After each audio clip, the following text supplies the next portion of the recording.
Have you ever stared at an old photograph and felt like something was fundamentally wrong with what you were seeing? Not just the sepia tones or the formal poses, but something deeper, something that makes your brain itch with questions you can't quite articulate? Well, prepare yourself, because what I'm about to show you will shatter everything you thought you knew about the 19th century and the cities our ancestors supposedly built. I spent the last 6 months diving deep into thousands of daguerreotypes and early photographs from the 1840s through the 1880s. And what I discovered lurking in these images is so disturbing, so impossible to explain with conventional history that it demands we completely reconsider who we are and where we came from. We're talking about massive architectural complexes, entire city districts, and engineering marvels that, according to official records, should not exist. Yet there they are, captured in silver and light, waiting for someone brave enough to ask the right questions.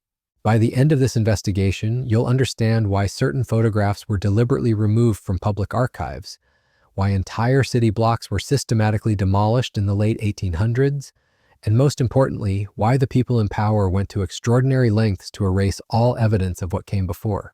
This isn't just about old buildings or forgotten architecture. This is about a massive cover-up that reaches into the very foundation of our accepted timeline.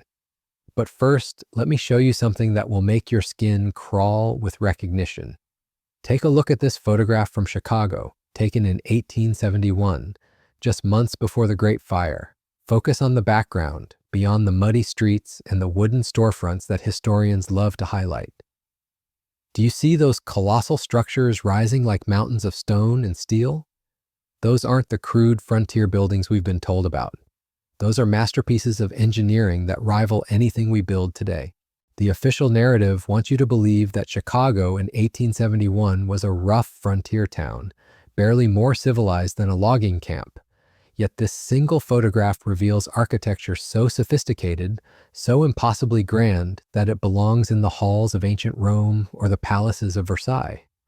We're looking at buildings with perfect symmetry, complex geometric patterns, and construction techniques that supposedly wouldn't be invented for another 50 years. Now here's where it gets truly bizarre. These structures appear in photograph after photograph from cities across America and Europe.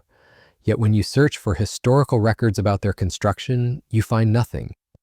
No blueprints, no construction contracts, no records of the architects who designed them, no documentation of the massive workforce that would have been required to build them. It's as if these buildings materialized from thin air, fully formed and ready for use. Let's examine Boston in the 1860s. The photographs show a cityscape dominated by structures so massive they dwarf everything around them. We're talking about buildings that stretch for entire city blocks, with facades so intricate they would take armies of master craftsmen decades to complete. Yet according to historical records, Boston was still recovering from economic depression during this period. The population was supposedly around 200,000 people, most of them struggling immigrants and laborers. Where exactly did they find the resources, the expertise, and the sheer manpower to create these architectural wonders? The mathematics simply don't add up. To construct even one of these mega complexes would require thousands of skilled workers, massive quarries to supply the stone, foundries to cast the ironwork, and transportation networks to move materials weighing millions of tons. We're talking about projects that would rival the construction of the Egyptian pyramids in scope and complexity. Yet somehow these structures were supposedly built during an era when most cities couldn't even maintain proper sewage systems. But here's what makes this mystery even more disturbing. When you examine these photographs closely, you'll notice something that defies all logic. These massive buildings show no signs of recent construction. There are no scaffolding marks on the stone, no construction debris in the surrounding areas, no evidence of the massive disruption that such projects would have caused to daily life. The buildings appear aged, weathered, as if they had been standing for centuries rather than years. Look at this daguerreotype from Philadelphia, taken in 1855. The focal point is supposed to be the busy street scene, but your eyes are immediately drawn to the background where a structure of impossible proportions dominates the skyline. The building features architectural elements that wouldn't become popular until the late 1800s, yet here it stands, fully realized in the middle of the supposedly primitive 1850s. The stonework alone should have taken decades to complete. Each block is cut with precision that rivals modern laser cutting, fitted together so perfectly that you couldn't slide a knife blade between the joints. The decorative elements show a level of artistic sophistication that would require master sculptors working for years. Yet there are no records of such an undertaking, no mention in contemporary newspapers of this massive construction project that should have been the talk of the entire eastern seaboard. This pattern repeats itself in city after city, photograph after photograph: New York, Baltimore, Detroit, San Francisco. Every major American city from this period shows the same impossible architecture, the same massive structures that shouldn't exist according to our understanding of 19th century capabilities and resources. And it's not just America. The same phenomenon appears in European photographs from London, Paris, Berlin, and St. Petersburg. What makes this even more unsettling is the quality of the construction itself. Modern engineers who have examined these photographs express amazement at the structural techniques visible in these buildings. We're seeing engineering solutions that supposedly weren't developed until the 20th century, construction methods that require advanced mathematical understanding, and material science that didn't officially exist at the time. Take the ironwork visible in these structures. The photographs show cast iron elements of such complexity and precision that they would challenge modern foundries. The decorative metalwork displays patterns and techniques that require not just artistic skill, but advanced metallurgical knowledge. Yet we're supposed to believe this was accomplished during an era when most metalworkers were still using techniques that hadn't changed since medieval times. The stone cutting presents an even greater mystery. The blocks used in these structures show tool marks that don't match any known 19th century quarrying techniques.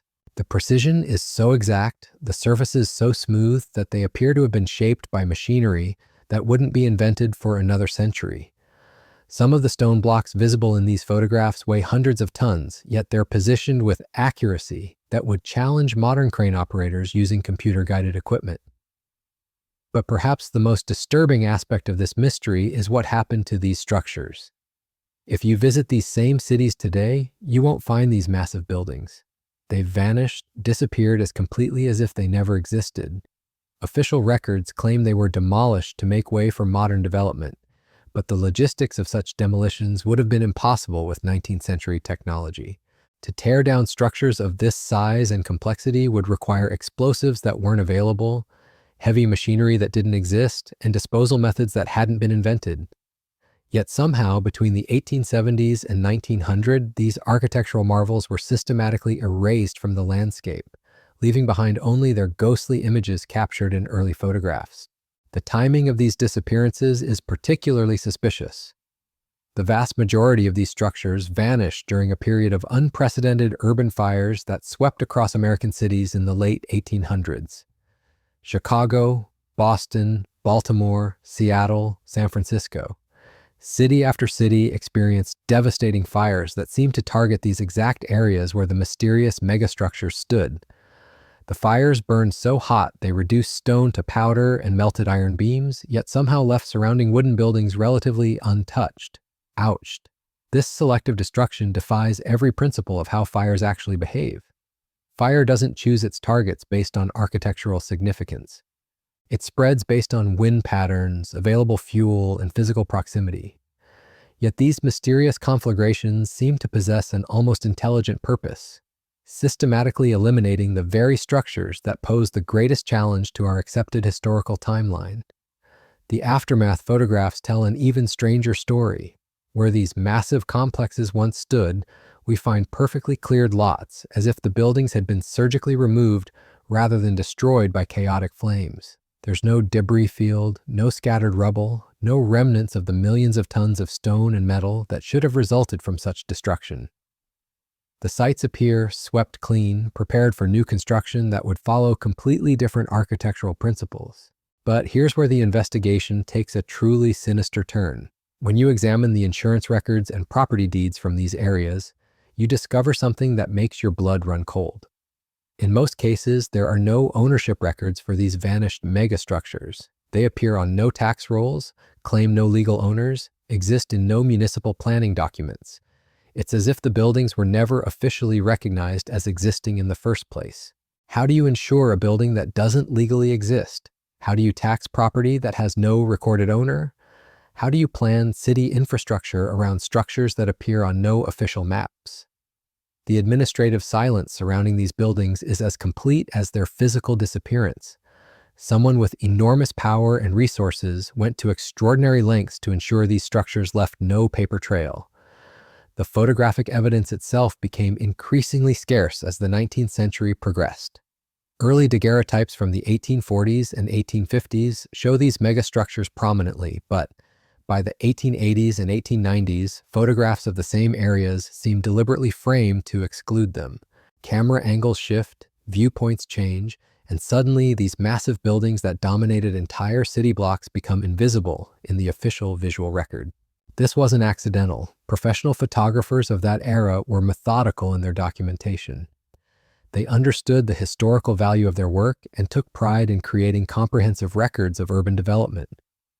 The sudden absence of these structures from later photographs represents a conscious decision to edit them out of the visual narrative of American progress. Even more disturbing is what happened to the photographers themselves. Several prominent daguerreotypists who specialized in urban architecture during the 1850s and 1860s simply vanished from the historical record.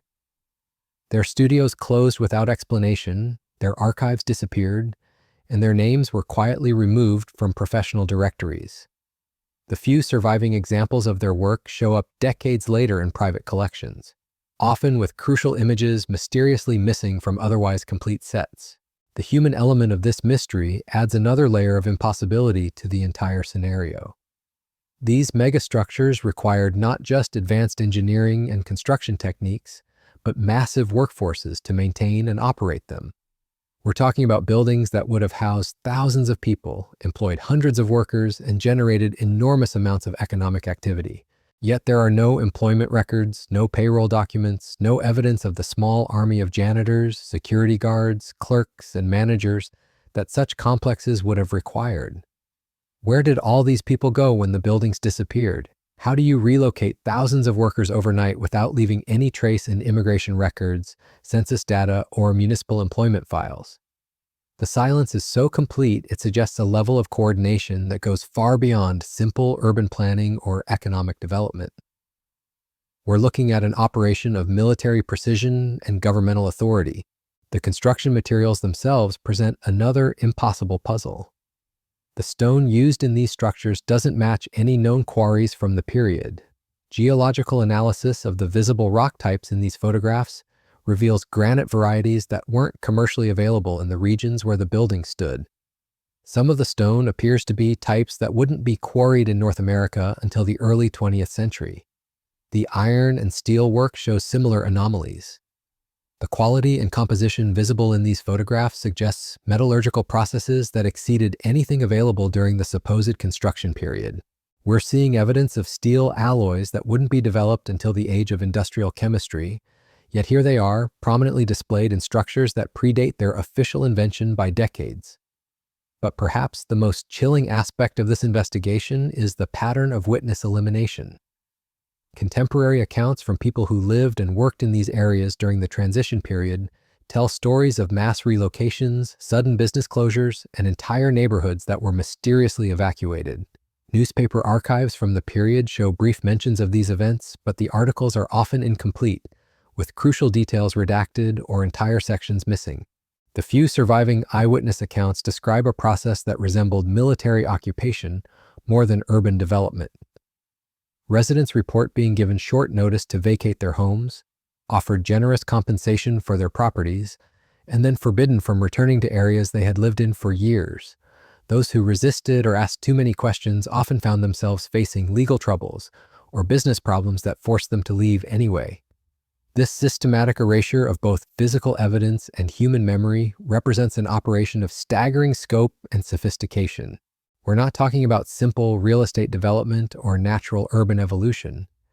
This was a coordinated campaign to eliminate all traces of a previous architectural epoch, one that threatened to reveal truths about our past that someone desperately wanted to keep hidden. The question that haunts every researcher who delves into this mystery is simple yet terrifying. If these structures were built by the same civilization that supposedly struggled to maintain basic sanitation and transportation networks, why would they then systematically destroy their own greatest achievements? What could be so threatening about these buildings that their very existence had to be erased from history? To be erased from history? The answer becomes clear when you examine what these buildings actually represented. These weren't just impressive structures, they were evidence of a technological capability that completely contradicts the official narrative of human progress. Every textbook tells us that civilization advances in a steady, upward trajectory, from primitive to sophisticated, from simple to complex. But these photographs reveal something far more disturbing, a level of achievement that appears to have been deliberately rolled back. Consider the implications if these megastructures were genuine products of mid-19th century engineering. It would mean that our ancestors possessed knowledge and capabilities that somehow became lost or deliberately suppressed. The official story of technological advancement would crumble, replaced by a far more troubling narrative of cyclical rise and fall, of achievements gained and then mysteriously abandoned. But there's another possibility, one that makes the systematic destruction of these buildings take on an entirely different meaning. What if these structures weren't built by 19th century Americans at all? What if they were inherited, discovered, or uncovered by a population that had no understanding of their true origins or purpose? The careful elimination of these buildings begins to look less like urban planning and more like evidence disposal. This theory gains credibility when you examine the construction techniques visible in these photographs alongside the documented capabilities of 19th century builders. The precision stone cutting, the complex metallurgy, the massive scale of the projects, all of this represents a quantum leap beyond anything else being built during the same period. It's like finding a jet engine in a horse-drawn carriage, a level of technological sophistication that simply doesn't belong in its supposed historical context. The demographic data from this period supports this disturbing conclusion. Census records from major American cities show massive population increases during the 1850s and 1860s, but the numbers don't match immigration records or birth rates. Millions of people appear in city directories without any documented origin point. They simply materialize in the records, often with surnames that follow very specific patterns, generic names like Smith, Johnson, Williams, Brown. These aren't the diverse surnames you'd expect from genuine immigrant populations. They're placeholder identities, the kind of names you'd assign to people who needed new documentation quickly. The pattern repeats across every major city where these mysterious megastructures appeared. Large populations of people with suspiciously generic identities, all arriving during the exact period when these impossible buildings were being documented and then destroyed. The timing becomes even more significant when you realize that this population boom coincided with the invention of photography itself. The daguerreotype process was perfected in the 1840s, just as these mysterious structures were being captured for the first time. It's as if someone wanted to document these buildings before they disappeared, creating a permanent record that couldn't be easily altered or denied. But why create evidence of something you're planning to destroy? The answer lies in understanding the true purpose of these early photographs. They weren't meant for public consumption, at least not initially. Most of these images remained in private collections or government archives for decades before appearing in historical exhibitions. They were documentation for internal use, records kept by whoever was responsible for managing this massive deception. The photographic evidence reveals another disturbing pattern when examined chronologically. The earliest images show these megastructures in pristine condition, as if they had been recently cleaned or restored rather than newly constructed. There are no signs of the scaffolding, material stockpiles, or construction chaos that would accompany such massive building projects. The structures appear complete and operational from the moment photography could capture them. As the decades progress, the same buildings begin showing signs of deliberate neglect. Windows are boarded up, decorative elements are removed, and entire sections are mysteriously covered with temporary wooden facades. This wasn't natural decay or normal maintenance. This was systematic preparation for destruction. Someone was methodically stripping these buildings of their most impressive features before the final elimination. The evidence is overwhelming, the patterns undeniable, the implications absolutely staggering. These photographs don't just challenge our understanding of 19th century architecture, They obliterate the entire foundation of accepted history. We're looking at proof of a systematic campaign to erase evidence of advanced capabilities that predated our supposed technological development by decades or possibly centuries. Every single photograph we've examined tells the same impossible story. Massive structures of unimaginable sophistication, built with techniques that exceeded the documented capabilities of their era, then systematically destroyed during a wave of convenient disasters that swept across the civilized world. The mathematical precision, the metallurgical expertise, the engineering solutions that wouldn't be officially developed for another 100 years, all captured in silver and preserved despite every effort to make them disappear. But perhaps the most chilling realization is that this process of erasure and replacement didn't end in the 19th century. The same patterns of demographic manipulation, architectural destruction, and documentary elimination continue today. How many other inconvenient truths have been systematically removed from our collective memory? How many other achievements have been buried under layers of carefully constructed narrative? We are living in the aftermath of the greatest cover-up in human history. Every textbook, every museum exhibit, every authoritative source has conspired to convince us that we are the pinnacle of human achievement, slowly climbing from primitive origins toward technological mastery. But these photographs prove we are standing on the ruins of something far greater, something that was deliberately destroyed to maintain the illusion of linear progress. The question is no longer whether this massive deception occurred. The evidence is too overwhelming, the patterns too consistent, the silence too complete. The question is why? What was so threatening about these structures that they had to be erased from existence? What knowledge did they represent that someone with enormous power and resources was determined to keep hidden? The answer to that question may determine the future of our entire civilization.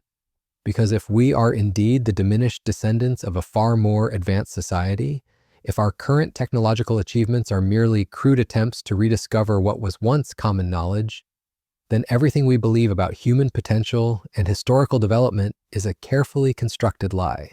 These photographs are more than historical curiosities. They are evidence of humanity's stolen heritage, proof that we have been deliberately kept in ignorance of our true capabilities.